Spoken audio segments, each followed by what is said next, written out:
Hello guys, welcome to my YouTube channel Sukrit classes. आज हम discuss करेंगे चाइल्डहुड के बारे में, जिसको हिंदी में बोलते हैं बाल्यावस्था।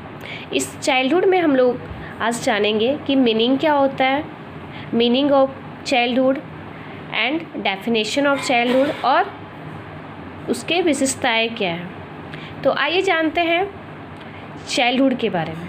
तो चाइल्डहुड जिसको बोलते हैं हिंदी में बाल्यावस्था, ये इसके दो एज होते हैं। हम सभी जानते हैं कि चाइल्डहुड का जो एज होता है, ईयरली चाइल्डहुड का 2 से 6 ईयर्स होता है और लेटर चाइल्डहुड का 6 to 12 ईयर्स होता है।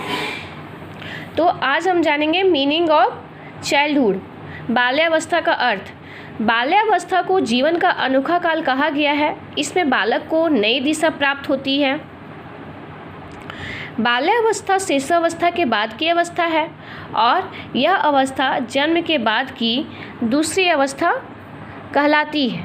जैसे ही बच्चा बाल्यावस्था में प्रवेश करता है, वैसे ही वातावरण से उसका परिचय होता है। यह अवस्था सीखने के लिए बहुत ही अच्छी अवस्था मानी जाती है। इस अवस्था में बालक स्वयं की क्रिया द्वारा, मतलब खुद की एक्टिविटीज़ के द्वारा कुछ नया सीखता है और उसे अपने व्यवहार में समझाने का प्रयास करता है। इस अवस्था में बच्चे अपने दिमाग से थोड़ा बहुत काम करना सीख जाता है। बाल्यावस्था में बच्चों को औपचारिक शिक्षा दी जाती है। यह अवस्था शिक्षा की दृष्टि से बहुत अच्छी मानी जाती है। बाल्यावस्था के अंत में बालक सामाजिक हो जाता है। वह अपने आसपास के बच्चों के साथ दोस्ती करता है और उनके साथ खेलना आरंभ करता है।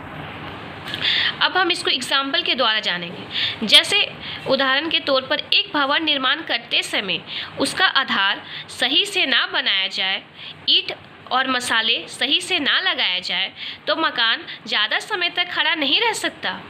उसमें कुछ ना कुछ विकार उत्पन्न हो जाएगा। वैसे ही छोटा बच्चा होता है, अगर उस बच्चे को बाल्यावस्था में ही, चाइल्डहुड में ही उसके कुछ बेसिक शिक्षा पर ध्यान दिया जाए, तो वह बच्चा मानसिक रूप से तथा शारीरिक रूप से पूर्णतः स्वस्थ होकर कुछ बनकर दिखाएगा। अब हम जानेंगे बाल्यावस्था के परिभाषाएं, विभिन्न वैज्ञानिकों द्वारा दी गई परिभाषाएं। ब्रूस ने क्या कहा था? अकॉर्डिंग टू ब्रूस, बाल्यावस्था को जीवन का अनोखा काल बताते हुए कहा है, वास्तव में माता पिता के लिए बालक विकास की इस अवस्था को समझना कठिन है। अब इसके विशेषताओं के बारे में जानेंगे।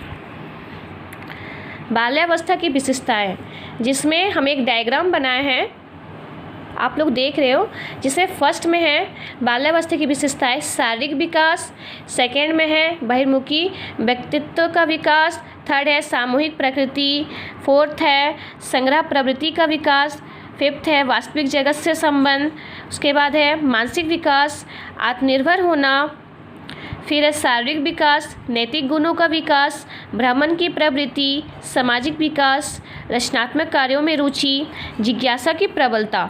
ये सभी है बाल्यावस्था की विशेषताएं। Thank you. अगर आपको मेरा वीडियोस अच्छा लगा हो तो लाइक, शेयर एंड कमेंट करना ना भूलें। Thank you.